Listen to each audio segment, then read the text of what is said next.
Hi, I'm Jess Engelking with Soundings Fine Audio in Denver, Colorado, and today we're going to be talking about our speaker setup method. With this talk, the thing I want to kind of go over is why we use the methods we use. And this is not going to be a tutorial for speaker setup. This is really going to be an overview of how we work with systems, how we would advise someone to set up their own system, and just why we've chosen the methods that we've chosen. These are not the only methods out there, and I'll get into that, but we just kind of want to talk about how Soundings works, how our philosophy ties into speaker setup and design. So the speaker setup method we use is called Masters.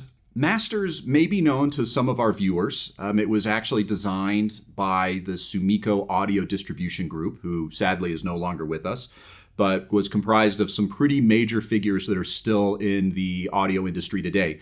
Names you might be familiar with, like John Hunter, Sterling Trail, Kevin Wolf, Terry Medallion, among many others. Those are the individuals who were around when I went through the training process. Masters is an acronym. It stands for Modal Acoustic Simplified Training for Electronic Retail Specialists. This setup method was designed somewhat selfishly by Sumiko. They were distributing some pretty high-end, well-known audio companies, names like Vienna Acoustics and Sonus Faber back in their heyday. This was over 20 years ago, which I'm kind of dating myself and how long I've been in the industry. But what was happening is they realized that their dealers had really varying results with speakers that were known to be excellent. So they developed this training method to make sure that all of the dealers would be able to deliver a certain level of quality no matter what size room, no matter what level of dealership. But if they had these products on display, Sumiko wanted to make sure that they could deliver the goods, so to speak. They actually sponsored a lot of dealers to come out to California and actually go through a whole program, multi-day, where we would learn how to move speakers properly in just about any acoustic environment. We did this for 2-channel setup, and they also developed training for surround sound that was called STAR training. This became the backbone for Soundings setup method. We are definitely not the first and only company to go through this kind of training, but I think the people at Sumiko would agree that Soundings might be the poster children for how this works, and we really grabbed this by the horns, and we really ran with this. We were also one of the few stores that actually took this thing that was designed for showrooms, and we actually made it available to our customers. So the reason that we were able to kind of take this and move this into clients' home was because we noticed more than a couple things that really stood out about this setup method. So a few things. It was really independent of the room. At the time when this setup method came out, most dealerships and most clients, even to this day, they say their room is the problem. That's the reason why we're not able to produce these great results. Our room is so terrible. If only I had a good room, I'd be able to get good sound. And this was the great equalizer. Rather than using tape measures and microphones and all of these things, this method looked at the room as a benefit and not a downside. All of these manufacturers, or I should say most, maybe not all, actually want the room to contribute to the sound. That's why we have different measurements from anechoic, which is like a perfect acoustic sound environment, to in-room response when you measure. And this takes the in-room response, the real-world stuff, into account. So at the base of it, the idea is that we're going to pressurize the room equally for both ears and both speakers at the listening position. That statement sounds really simple, but there are a lot of complexities in that. So a lot of people start out with the equilateral triangle method, or they'll take a tape measure and make sure their speakers are exactly the right distance or the same distance, more likely, from the back wall or from the side wall. And that can produce okay results, but we wanted exemplary results. We wanted the best that we could do. If you're in a non-symmetrical box, which is basically every room we work in, there's always a desk off to the side. There's always a chair that's off to one angle. There's always a door that's not where you want it. Or maybe it's windows on one side, open on the other. So how do you balance these things? Well, what the guys at Sumiko figured out is pressurizing the room is all about distance and how they share these boundaries. So For example, if you have a speaker in a corner and another one has an open space, the one in the corner will have to be further away to get the same type of pressure level that the speaker with the open side would be. So getting perfect measurements basically guarantees you will not have equal pressure. So we use an anchor on one side. We find a bass node that will essentially give us even bass response. And then we take the other speaker and we use it like a balance control until we get the imaging we want. So how do we actually do that? It sounds simple in theory, but what kind of music do you use? Well, that was the other secret to Masters. They had some tracks that they used, specifically the Ballad of the Runaway Horse with Jennifer Warnes and Rob Wasserman on bass. These had known quantities in the recording. We know that Jennifer Warnes was dead center, and we know that behind her left shoulder was Rob Wasserman plucking away. This gave us a really solid compass to use to be able to position speakers properly. We start with the bass because all of the harmonics in the mids and highs use these bass notes. If you don't have the bass right, nothing else is going to be right. That's why very often someone can set up and get a good center image, but there's always something off, and then you always end up chasing your tail. If you start with the lower octaves and work their way up, you're guaranteed to have much, much better results. So having a compass is important because what this means is it doesn't matter how expensive or affordable your speakers are. This is a physics-based thing. So we can produce unbelievable results on a pair of $300 KEF speakers the same way we can on a $100,000 pair of boutique speakers. It really doesn't matter. That's a really important thing for us. This is not a golden ear thing. My ear is not decidedly better than anybody else's. I do have a lot of experience with a lot of speakers in a lot of rooms, but ultimately this is something that if you know what the recording is supposed to produce, this will allow you to produce better results no matter what the equipment is. So a lot of other methods do use microphones, and in theater setups we use microphones sometimes, but we've found that doing this type of setup method by ear with the compass that we have actually produces a more enjoyable listening experience. On multiple occasions, we've backed up the setup we've done with microphone measurements, and we've actually tried to tweak our setup. It might just be small movements to try to get our curve perfect on the microphone, but surprisingly or unsurprisingly, if you've done this a lot, the microphone flat measurement isn't always as enjoyable. I mean, it might be tonally perfect or it might measure perfect, but when you sit down and you think, am I being pulled into the music? Is this something that really pulls at my heartstrings? Is this something that's an emotional event? We just found that the flat response microphone measurements just weren't as enjoyable.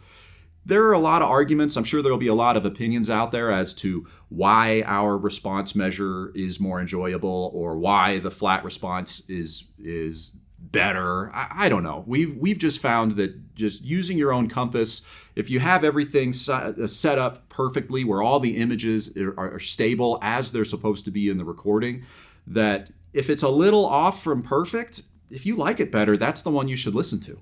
So how do you know that you have bad placement anyway? I've been in many systems where someone says, oh, my speakers are set up perfectly. And then I sit down and I'm just like, I can't listen to this. So why is it that person thinks it's great and I couldn't stand it?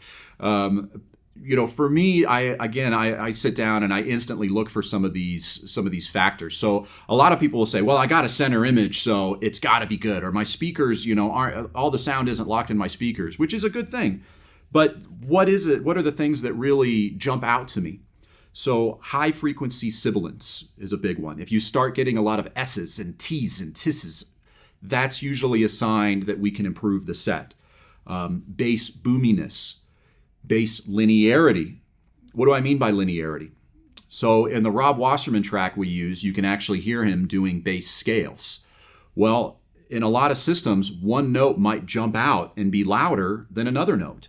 When they recorded it, that is not how it was. Rob Wasserman is an excellent bassist, a good enough bassist that I can say that almost every note is the same volume as the next one. So if I play a track like that and I notice that some notes are loud, some notes are quiet, well, that's a symptom that we can improve the set. Bass being focused and localized is another one. On the Rob Wasserman track, it's very possible to have fairly linear bass, but sometimes it'll jump. and it might jump to the same place on each note. But again, that's not how it was recorded. All of those notes should be in one spot. So sometimes you can get good linearity, but you don't have proper focus. Or you have proper focus, but now the linearity isn't there. Again, more signs that there's work to be done. So what's another test? How can you tell that it's your speaker set and not your room? Sometimes it is the room. Sometimes a room can be too bright. Sometimes a room can be too boomy. But there's a simple test that we can do to actually prove which one it is. It's a real simple one. So if you have both speakers playing, just take one speaker and unhook it. By removing one speaker, if all of a sudden sibilance goes away, if all of a sudden boominess goes away, well, that tells you it's not your acoustic environment because the other speaker is still in the same spot. If you put that speaker in and the sibilance comes back, that's the relationship between the two speakers. Now, if you take the speaker wire out and you have one speaker playing and it's still bright, it still sounds like nails on a chalkboard, well, that might be your room or that might be something in your system. But by and large, it is the relationship between the two speakers. A lot of times people will get the woofers lined up, but not the tweeters. Or they'll get the tweeters lined up, but not the woofers. Or the woofers are getting too much reinforcement. There are a lot of moving parts. The actual system that we're working with from a physics and scientific standpoint, the system meaning the room plus the speakers, plus all the stuff, plus this like your furniture, the things hanging on the wall, all that stuff put together creates a very chaotic acoustic environment that I think might be too difficult of a problem to solve with just microphone and software and measurements. At some point, we have to be honest with ourselves about what we're hearing and how we're feeling when we hear that. So describing a step-by-step method of how we do the master setup, you can go online and you can find the step-by-step process. It's not an overly complicated step, but if you don't know what you're listening for, you're probably not going to get the maximum that's available from this method. There is something to be said for experience. So what do you do if you don't have a dealer local or if you don't have someone like us to help you out?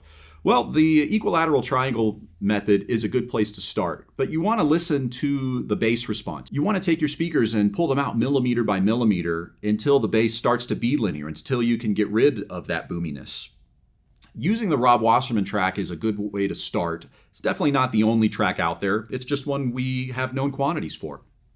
Don't be surprised if your speakers end up being a 1/4 inch off. If it ends up being 2 or 3 inches off, 6 inches off, that's too much. It's virtually never that kind of an offset. It's usually 1/8 of an inch, 1/2 inch, maybe an inch in an unusual room. But having them be exactly the same, it almost never happens. Unless I'm in a fully treated room that was designed for the purpose of music and you really had everything engineered, it's pretty much never going to be the same. So try playing around with moving one speaker off. If you have one speaker that's sounding pretty good, then try to match that sound with the other one. Play with the toe in, play with the rake angles. All of these moves are going to make a big difference in how they meet up at your listening position. I actually read a review recently of a speaker that we like, and the reviewer was talking about how the sound sounded better whenever he sat on the floor, that the sweet spot was down at his knees. And I just had to giggle at that a little bit because to me the answer was obvious. If you tilt your speakers back, you're going to raise that sweet spot from your knee height up to your ear height. So you can just think logically about where these things are aimed. And it's like aligning your headlights in your car.